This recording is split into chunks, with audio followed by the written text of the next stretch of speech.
दोस्तों नमस्कार।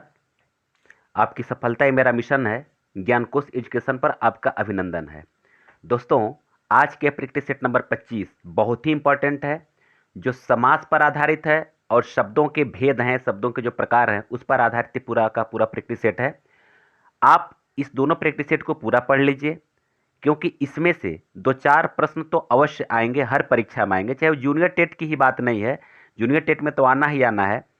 अगर आप यूपी टेट की तैयारी कर रहे हैं, सी टेट की तैयारी कर रहे हैं, यूपी पुलिस एसआई की तैयारी कर रहे हैं, या फिर लेखपाल भर्ती की तैयारी कर रहे हैं, या फिर कोई भी इस तरह का हिंदी से रिलेटेड कोई भी अगर तैयारी कर रहे हैं, तो इन जो प्रैक्टिस सेट में जिस तरह के प्रश्न दिए गए हमारे, जिन सभी प्रैक्टिस सेटों में आप देख लीजिएगा, वह हर एक परीक्षाओं में उससे रिलेटेड प्रश्न जरूर आते हैं। ठीक है ना? तो आपका मैं ज़्यादा समय नहीं लेना चाहता हूँ, आइए सीधे हम लोग टॉपिक पर आते हैं। पहला प्रश्न है, दो अथवा दो से अधिक शब्दों से मिलकर बने हुए नए सार्थक शब्द को क्या कहते हैं? तो पहला का आपका हो जाएगा बी। इसको क्या कहते हैं? समास कहते हैं। दो अथवा दो से अधिक शब्दों से मिलकर बने हुए सार्थक शब्द को। दूसरा देखिए, समास का शाब्दिक अर्थ होता है, समास का शाब्दिक अर्थ क्या होता है? तो होता है संक्षेप। क्या होता है? संक्षेप। तीसरा देखिए, निम्नांकित में कौन सा पद अव्ययी भाव समास का है? तो कौन सा पद अव्ययी भाव समास का है? तो दोस्तों आपका हो जाएगा सी, प्रतिदिन। प्रतिदिन जो है अव्ययी भाव समास है। और यहाँ दाहिने साइड में आप देख लीजिएगा, हर एक परीक्षा में हर एक प्रश्न किसी न किसी परीक्षा में पूछा गया है। देख लीजिएगा, रेलवे 1997 में पूछा गया ये प्रश्न है। यहाँ देखिए, रेलवे 1997 में, रेलवे 1997 में ऐसा जो है कि जो भी प्रश्न है बहुत अच्छा प्रश्न है, और आपको कहीं ना कहीं किसी न किसी परीक्षा में पूछा गया प्रश्न, इसी तरह के प्रश्न आते भी हैं। आइए अगला देखिए, चौथा। जिस समास में उत्तर पद प्रधान होने के साथ ही पूर्व पद तथा उत्तर पद में विशेषण विशेष्य का संबंध होता है, उसमें कौन सा समास होता है? तो दोस्तों आपका हो जाएगा 4 का बी, कर्मधारय समास होता है। ठीक। पांचवा देखिए, निम्नलिखित में से कर्मधारय समास किसमें है? किसमें कर्मधारय समास है? तो देखिएगा, विशेषण विशेष्य कहाँ है? तो आप देख रहे हैं नीलोत्पलम में विशेषण विशेष्य है, इसलिए कर्मधारय समास हो जाएगा। छठवां देखिए, जिस समास के दोनों पद अप्रधान होते हैं वहां पर कौन सा समास होता है? दोनों अप्रधान का मतलब होता है उसका एक अन्य अर्थ लिया जाता है, दोनों पद से कोई मतलब नहीं होता है, तो वह आपका होता है बहुब्रीहि समास। ठीक है। सात देखिए, जितेंद्रिय में कौन सा समास है? जितेंद्रिय में कौन सा समास है? सात। तो सात का आपका हो जाएगा बी, इंद्रियों को जीतता है जो। ठीक है ना? तो बहुब्रीहि समास, इसका अन्य अर्थ लिया जाएगा, पहले दूसरे पद से इसका कोई मतलब नहीं है। ठीक है। आठवां, इस तरह का प्रश्न अक्सर पूछता है, ध्यान दीजिएगा, अक्सर पूछता है, और ये रेलवे भर्ती बोर्ड 1997 में पूछा गया प्रश्न भी है। ठीक है। आगे देखिए, आठवां, देवासुर में कौन सा समास है? देवासुर। तो देवासुर में समास बताइए। आठ का आपका हो जाएगा डी, देव और असुर, यानी और शब्द इसमें छुपा रहता है द्वंद में, जिसे माता पिता, माता और पिता, किसी में डैश होता है किसी में डैश नहीं होता है, उसका कुछ नियम के अनुसार ऐसा होता है। आगे देखिए, देशांतर में कौन सा समास है? तो नौ का आपका हो जाएगा देशांतर, नौ का आपका हो जाएगा सी, देश और अंतर। नौ का आपका हो जाएगा सी, द्वंद्व समास। ठीक है ना? आगे दसवां देखिए, दीनानाथ में कौन सा समास है? 10। तो 10 का आपका हो जाएगा ए, कर्मधारय समास। ठीक है ना? यह इसमें विशेषण और विशेष भी है, हालांकि दीनों के नाथ हैं जो अर्थात ईश्वर है, इस हिसाब से बहुब्रीहि समास भी आ सकता है, लेकिन इसमें कर्मधारय भी है। ठीक है ना? तो ये दोनों हो सकता है, फिलहाल ऐसे कह सकते हैं। आगे देखिए, जहां अगर ऐसा होगा तो आपको हम बता देंगे, क्योंकि समास में कुछ चीजें ऐसी होती हैं कि समास विग्रह के अनुसार हम उस समास का अलग अलग समास, एक ही शब्द के कम से कम दो समास तो हम निकाल ही सकते हैं, वह भी समास विग्रह के आधार पर। आगे देखिए, मुख्य दर्शन में कौन सा समास है? तो 11 का आपका हो जाएगा बी, तत्पुरुष समास। क्योंकि इसमें द्वितीय से लेकर सप्तमी विभक्ति का लोप होता है। मुख का दर्शन, ठीक है ना, तो इसमें कारक चिन्हों का लोप होता है, कर्म से लेकर के अधिकरण का, आप इसका नियम जानते भी होंगे। 12 देखिए, कौन सा शब्द बहुब्रीहि समास का सही उदाहरण है बहुब्रीहि समास का? तो 12 का आपका हो जाएगा सी, पंचानन। 5 है मुख जिनके, अर्थात ब्रह्मा, ऐसे कुछ कह सकते हैं, शिव कह सकते हैं, हालांकि चतुरानन ब्रह्मा को होता है, शिव कह सकते हैं। 5 है आनंद जिसके शिव, या फिर हनुमान जी का भी कहीं का आप देखते होंगे आता है, लेकिन शिव का सबसे अच्छा है पंचानन। 5 है आनंद जिसका अर्थात शिव, ऐसे हो सकता है, ठीक है। 13 देखिए, निशाचर में कौन सा समास है? निशाचर, तो निशाचर में आपका हो जाएगा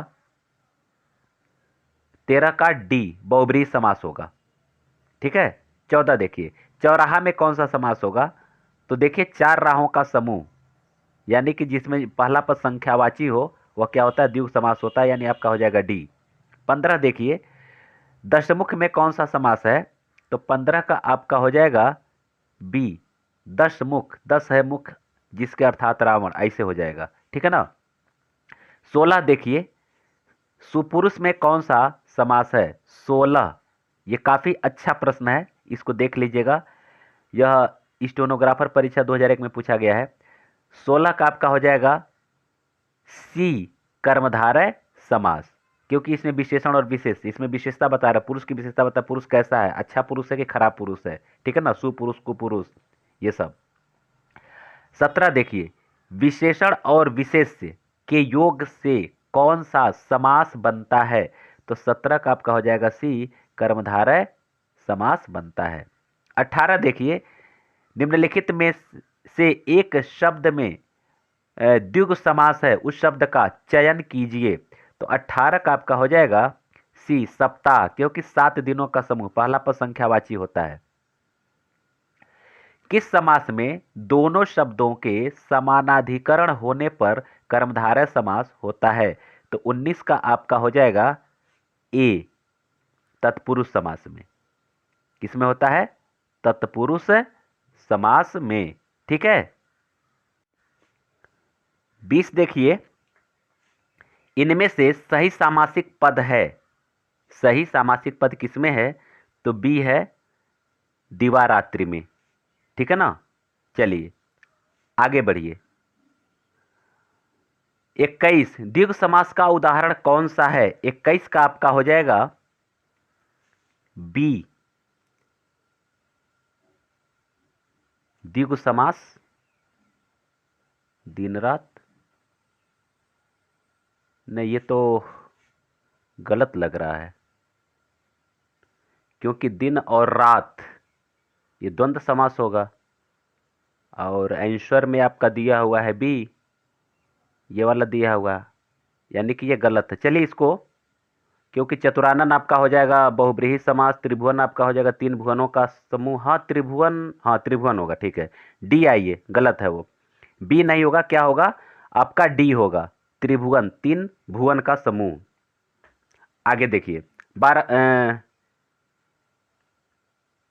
22वां, 22 का आपका हो जाएगा इनमें से कौन सा द्वंद्व में, इसमें से कौन सा द्वंद्व समास का उदाहरण है? तो 22 का आपका हो जाएगा द्वंद्व समास का जो उदाहरण है, तो 22 का हो जाएगा रुपया और पैसा, हाँ डी हो जाएगा, 22 का डी। 23 देखिए, अव्ययी भाव समास का एक उदाहरण यथाशक्ति का सही विग्रह क्या होगा? तो 23 का आपका हो जाएगा सी, शक्ति के अनुसार, क्या हो जाएगा? शक्ति के अनुसार।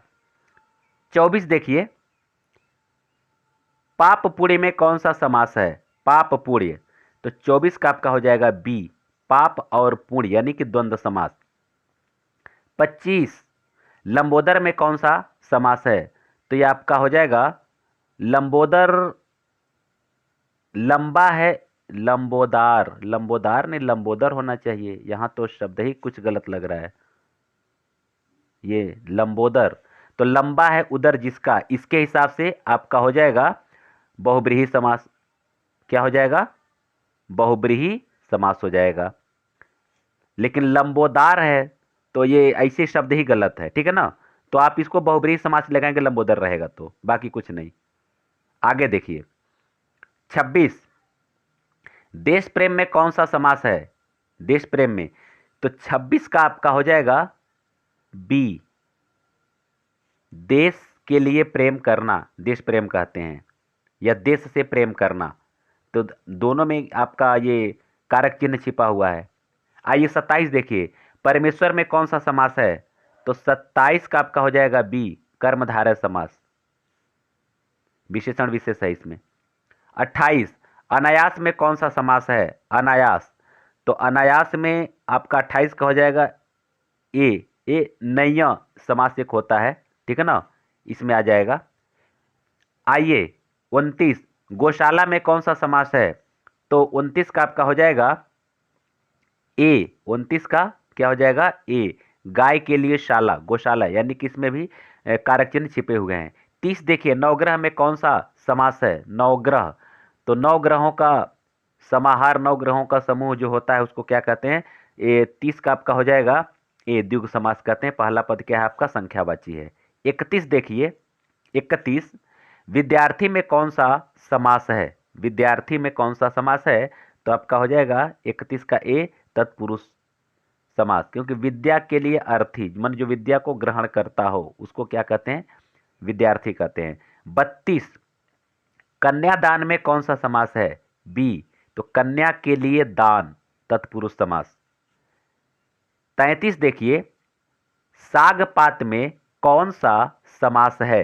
तो 33 का आपका हो जाएगा डी, द्वंद्व समास, साग और पात।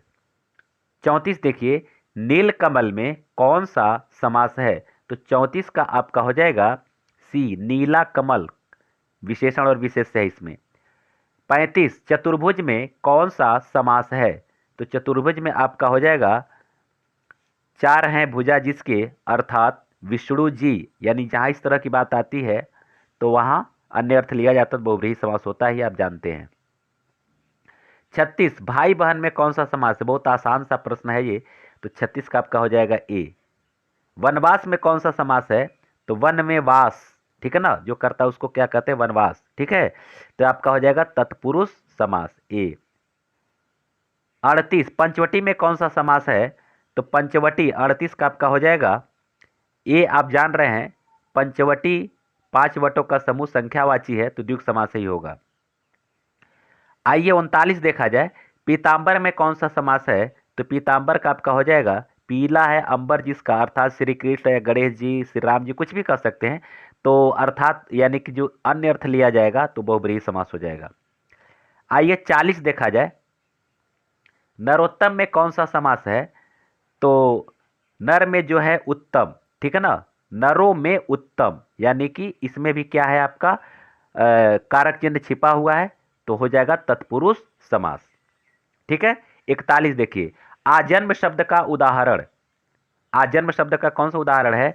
तो ये हो जाएगा आपका ए, अव्ययी भाव समास है आजन्म, ठीक है। 42 देखिए, युधिष्ठिर में कौन सा समास है? तो 42 का आपका हो जाएगा बी, बहुव्रीहि समास है, ठीक है। 43 देखिए, गगनचुंबी में कौन सा समास है? तो 43 का आपका हो जाएगा गगन को चूमने, हाँ, यहां भी आपका तत्पुरुष समास हो जाएगा सी, 43 का सी। 44 देखिए, धक्का मुक्की में कौन सा समास है? तो 44 का आपका हो जाएगा सी, द्वंद्व समास, धक्का और मुक्की ऐसे होगा समास विग्रह। त्रिफला में कौन सा समास है? तो त्रिफला में आपका हो जाएगा 45 का हो जाएगा सी, तीन फलों का समूह, यानी कि पहला पद संख्यावाची है, ठीक है। 46 देखिए, तन मन धन में कौन सा समास है? तो 46 का आपका हो जाएगा डी, द्वंद्व समास, तन और मन और धन, ठीक है। 47, इनमें से कौन सा समास, चक्रपाणी में कौन सा समास है? तो 47 का आपका हो जाएगा बी, चक्र है जिसके पाणी में, अर्थात विष्णु जी, बहुव्रीहि समास हो जाएगा, ठीक है। पाप पुण्य में कौन सा समास है? तो पाप और पुण्य आप इसको जानते हैं, तो क्या हो जाएगा? द्वंद्व समास हो जाएगा, ठीक है। चलिए आइए हम लोग आगे कुछ प्रश्नों को देखते हैं। ये प्रश्नों का श्रृंखला थोड़ा सा बदल रहा है। यह जो है कि प्रश्न आपके शब्द के भेद पर आधारित हैं, ठीक है ना। इसमें आप 25 प्रश्नों को 24-25 प्रश्नों को आप पढ़ेंगे, 24 प्रश्न लगभग, जो आपके शब्द भेद पर आधारित है। इससे 2-3 प्रश्न अवश्य आते हैं। ये बहुत छोटा संकलन है लेकिन फिर भी बहुत अच्छा है, आप इसको अवश्य देखिएगा, पूरा पूरा वीडियो देखिएगा। चलिए आइए आगे हम लोग देखते हैं। उत्पत्ति के आधार पर शब्द के कितने भेद होते हैं? तो दोस्तों उत्पत्ति के आधार पर शब्द के 4 भेद होते हैं। बी, संस्कृत के ऐसे शब्द जिसे हम ज्यों का त्यों प्रयोग में लाते हैं उसको क्या कहते हैं? तो उसको दोस्तों हम कहते हैं तत्सम शब्द कहते हैं। तीसरा देखिए, निम्नलिखित में रूढ़ शब्द कौन सा है? रूढ़ शब्द कौन सा है? तो 3 का आपका हो जाएगा डी, पशु रूढ़ शब्द है। अगर रूढ़, योग रूढ़ और यौगिक में कहीं कोई दिक्कत हो तो आप हमें कमेंट करके पूछ लीजिएगा, देखेंगे तो एक शॉर्ट वीडियो दे देंगे, उसमें कन्फर्म आपका हो जाएगा, ठीक है ना। लेकिन हमें आशा है कि आप लोग सब कुछ जानते हैं, इसीलिए हम इस पर ज़्यादा कुछ समय नहीं देना चाहते हैं। शब्द रचना के आधार पर बताइए कि कौन सा शब्द योग रूढ़ है, ठीक है ना। तो इसमें योग रूढ़ शब्द है, 4 का आपका हो जाएगा डी, जलज। 5 देखिए, निम्न में रूढ़ शब्द कौन सा है? तो 5 का आपका हो जाएगा डी, वैभव, ठीक है ना।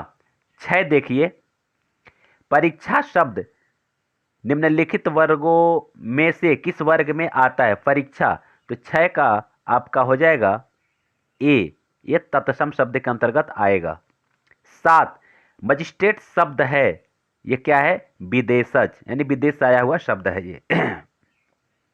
8वां देखिए, निम्नलिखित में कौन सा शब्द देशज है? तो 8 का आपका हो जाएगा डी, देशज शब्द क्या हो जाएगा? लोटा, ठीक है ना।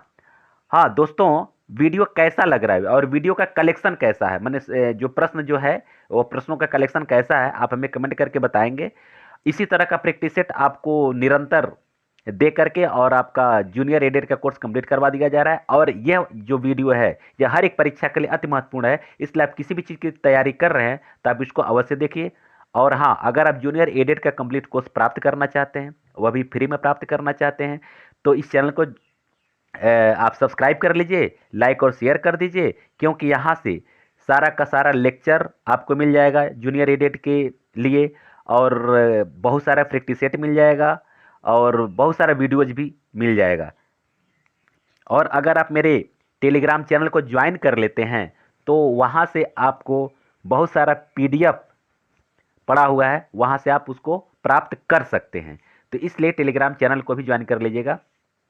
इसी वीडियो के नीचे कुछ लिंक दिए गए हैं, TGT के वीडियो का लिंक है, TGT एग्जाम का, TGT PGT का लिंक है, आप उसको अवश्य खोल कर देखिए। यह मत समझिएगा कि TGT का है तो हमारे काम का नहीं है, उसमें बहुत सारे वीडियोज हैं, बहुत सारी विधाएं हैं जिस पर वीडियो है, आप वो उसको देख लीजिएगा, बहुत अच्छा है, आपके काम के लिए है। उसके बाद जूनियर एडेड का 3 लिंक मैं दे रखा हूँ इसी डिस्क्रिप्शन में, आप उसको देख लीजिएगा, वहाँ से बहुत कुछ कंटेंट आपको मिल जाएगा। और टेलीग्राम चैनल का लिंक भी इसी में पड़ा हुआ है। चलिए, तो लाइक शेयर सब्सक्राइब दबा करके करिए दोस्तों, ताकि मुझे एक अच्छा फील हो और एक बेहतर एनर्जी मिले, ताकि मैं और दूने उत्साह से काम कर सकूं। चलिए 9वां देखिए, स्वतंत्र सत्ता धारण न करने वाले शब्द कहलाते हैं, क्या कहलाते हैं? तो आपका हो जाएगा बी, क्या हो जाएगा? बी, यौगिक शब्द कहलाते हैं, ठीक है ना। 10 देखिए, निम्नलिखित में कौन यौगिक शब्द है? आपको ये बताना है यौगिक शब्द। तो 10 का आपका हो जाएगा सी, विद्यालय आपका यौगिक शब्द है। प्रयोग की दृष्टि से सूक्ष्म अंतर व्यक्त करने वाले शब्द क्या कहलाते हैं? 11 नंबर का प्रश्न। तो यह आपका है समानार्थक शब्द कहलाते हैं, सूक्ष्म अंतर व्यक्त करने वाले। आइए 12वां देखिए, यौगिक शब्द कौन सा है? तो यह आपका हो जाएगा बी, पाठशाला। 13 देखिए, विभावरी किस प्रकार का शब्द है? विभावरी, तो विभावरी आपका हो जाएगा तत्सम शब्द है ये, ठीक है। 14 देखिए, योग रूढ़ शब्द कौन सा है? तो योग रूढ़ शब्द जो है ये आपका हो जाएगा 14 का सी, ये हो जाएगा लंबोदर। ऐसे समझिए योग रूढ़ शब्द या फिर बहुब्रीहि समास वाले जो शब्द होते हैं लगभग दोनों सेम होते हैं। यानी ऐसे समझिए बहुब्रीहि समास के जो शब्द आपको दिख रहे हैं वह सब के सब योग रूढ़ शब्द में आ जाएंगे। और ये जो भी आप प्रश्न देख रहे हैं हर एक प्रश्न परीक्षाओं में पूछा गया है। आप उसको मैं इंगित नहीं करा रहा हूं, आप नीचे देख सकते हैं सब में लिखा हुआ है कौन किस सन में और किस परीक्षा में पूछा गया है। 15 देखिए, नीचे दिए गए विकल्पों में तत्सम शब्द का चयन कीजिए। तो 15 का आपका हो जाएगा बी, गोधूम। गोधूम क्या है? यह तत्सम शब्द है। 16 नंबर का प्रश्न आइए देखा जाए। 16 नंबर का जो प्रश्न है, नीचे दिए गए विकल्पों में से तद्भव शब्द का चयन कीजिए। इसमें क्या चयन करना है आपको? तद्भव चयन करना है। तो 16 का आपका हो जाएगा बी, मुंह। ये जो है कि तद्भव, इसका तत्सम होता है मुख। जिस शब्द के कई सार्थक खंड हों उसे क्या कहते हैं? तो 17 का आपका हो जाएगा बी, यौगिक शब्द कहते हैं। कई सार्थक खंड इसमें होते हैं।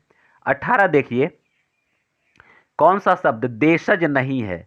18, तो 18 का आपका हो जाएगा ये डी, पुष्कर शब्द देशज नहीं है, बाकी ढिबरी पगड़ी ढोर ये सब देशज हैं। आइए 19 देखा जाए। 19, जिन शब्दों को उत्पत्ति का पता नहीं चलता है उसे क्या कहा जाता है? तो 19 का आपका हो जाएगा सी, उसी को तो देशज कहा जाता है। प्रवक्ता भर्ती परीक्षा में पूछा गया प्रश्न है 2006 में। आइए, वकील किस शब्द का किस भाषा का शब्द है? वकील, वकील किस भाषा का शब्द है? तो आपका 20 का हो जाएगा बी, यह अरबी भाषा का शब्द है। क्योंकि अरबी, फारसी, तुर्की, पुर्तगाली, चीनी, जापानी शब्दों का वीडियो है। आप अगर नहीं पढ़े होंगे तो आप उसको देख लीजिएगा। इसी डिस्क्रिप्शन में जो लिंक है कंप्लीट वीडियो का या फिर मिक्स वीडियो का, जूनियर एडिट का, उसमें उसका वीडियो आपको मिल जाएगा। आइए 21 देखिए, चाय किस भाषा का शब्द है? वह भी उसमें मैं पढ़ाया हूँ। तो चाय जो है कि चीनी भाषा का शब्द है। आइए, स्टेशन किस भाषा का शब्द है? यह भी है उसमें। तो स्टेशन जो है कि आपका हो जाएगा बी, अंग्रेजी भाषा का शब्द है। 23, शंकर शब्द का अर्थ है। शंकर शब्द का क्या अर्थ है? तो आपका हो जाएगा डी, दो भाषाओं के शब्दों से मिलकर बना हुआ शब्द। वैसे इसको हम पढ़ा चुके, इसका वीडियो लेक्चर वीडियो है, देख लीजिएगा। रेलगाड़ी कौन सा शब्द है? रेलगाड़ी, तो 24 का आपका क्या हो जाएगा? डी, यही जो है कि आपका हो जाएगा शंकर शब्द। क्योंकि रेल और गाड़ी ये दो अलग अलग दो भाषाओं के योग से बने हुए शब्द हैं। ठीक है ना? तो इस तरह से दोस्तों ये आपका इतना प्रश्न आज कंप्लीट हुआ। इसके बाद फिर हम लोग मिलते हैं अगले प्रैक्टिस सेट में नए ऊर्जा, नए उत्साह के साथ। ईश्वर से मेरी कामना है कि आपका एक सीट यहाँ सुरक्षित हो जाए। आप सबको बहुत बहुत धन्यवाद।